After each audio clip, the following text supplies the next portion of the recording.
Hi everyone, I'm Lisa and welcome to the Stamp Studio.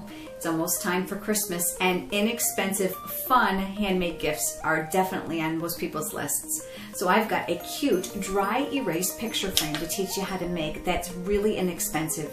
It's so easy, let's get started. Come on over to the craft table.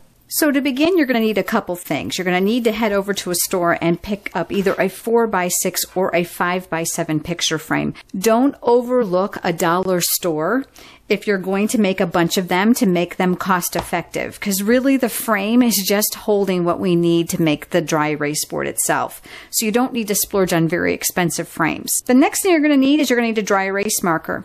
Now, I found them in bulk online through Amazon was the best price, but obviously if you need just a couple, an office supply store works really well, or even Walmart. I chose a designer series paper that has a simple background so that I can stamp any words on it that I need to. In this case, I'm going to do the words notes. I'm using the Metro type alphabet. I like this one because it's bold, but yet it's not too trendy, and it shows up really well on a slightly patterned designer series paper background. Make sure you head over to my blog because I have pictures of another one that I've created that I think you're going to like just as well. So for this one, I've decided to use real red ink to do the words notes. And here's a great tip. This designer series paper actually has a grid in it, which makes it easier to line up. But let's just say that you don't have one that's like that, and I want to give you a great idea on how to get a straight line. So with Post-it notes, you are going to mark off an area, making sure that starts here off of the designer paper. Create yourself a line. Then mount your alphabet stamps, and then we're going to stamp our words. Now, I have done this many times and I thought, geez, I'll just start in the middle and work my way out. That never worked well. So keep in mind that we can always decorate our frame to compensate if you're one way or the other too much. So if your words are too far right, we'll put something on the left or vice versa. So I'm just stamping my photopolymer stamp, which is one reason why I absolutely love these. And I'm going to start by beginning with the letter N. Okay, so here we have the whole word notes. You're going to notice I have a little bit more room here than I do here. I'm not going to let that bother me because it's homemade. It doesn't have to be perfect. And because my designer paper is so plain, I've decided to take a small strip, this is 1 inch by 7 to fit in my frame, of coordinating designer paper from the same packet. I'm going to attach that here with a little bit of snail adhesive. This is going to go near the bottom, and I'm going to leave a small edge. I want to make sure that I'm providing enough room for them to write a message. So now I have this. And I know it's kind of plain, but we're going to gussy this up a little bit. I've decided to use the 4 feathers stamp set to do some design work on the outside of the frame, just to make it look a little bit more interesting. I've taken a piece of the same designer series paper and one of the feathers from the stamp set, and I'm actually going to stamp it in the same real red, just to bring some continuity to my project. I'm also going to use the feathers framelits that coordinate with the stamp set. This also comes in a bundle, and it's really cost effective, and you'll be surprised how inexpensive it is. So obviously this is going to cut this one out, but I also want one bigger, and I thought it would be fun to use that same pattern paper for here to bring, again, more continuity to the picture frame.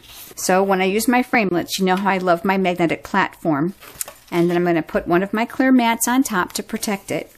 So I'm going to put this image here with the framelit. The magnetic platform really makes the framelit stay in place.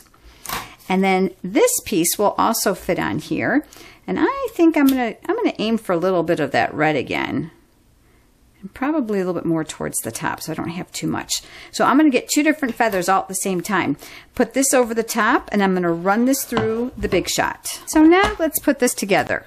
Since I have a little bit more room on this side of my frame than I do on this side, I think my decorations will go here. You can use hot glue. Just for the sake of the video, I'm going to use glue dots.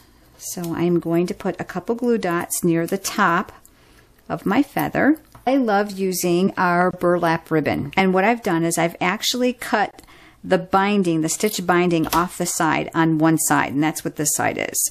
And then I'm going to pull out a strand. In this case, I'll probably use a couple because I want to make it a little bit thicker. Let me show you the kind of knot I'm going to make. It's a bow. Start like a bow. And then this end you would pull through normally and make another loop, but I'm going to pull it all the way through. And then I'm going to pull. And that kind of gives me I call kind of an Indian type of loop. So that's going to go here. So another glue dot. And I'm just going to scrunch up that glue dot a little bit. And this is going to go here. And a really simple gift. Now, here's the best part. Check this out. You can write right on the glass. Check this out.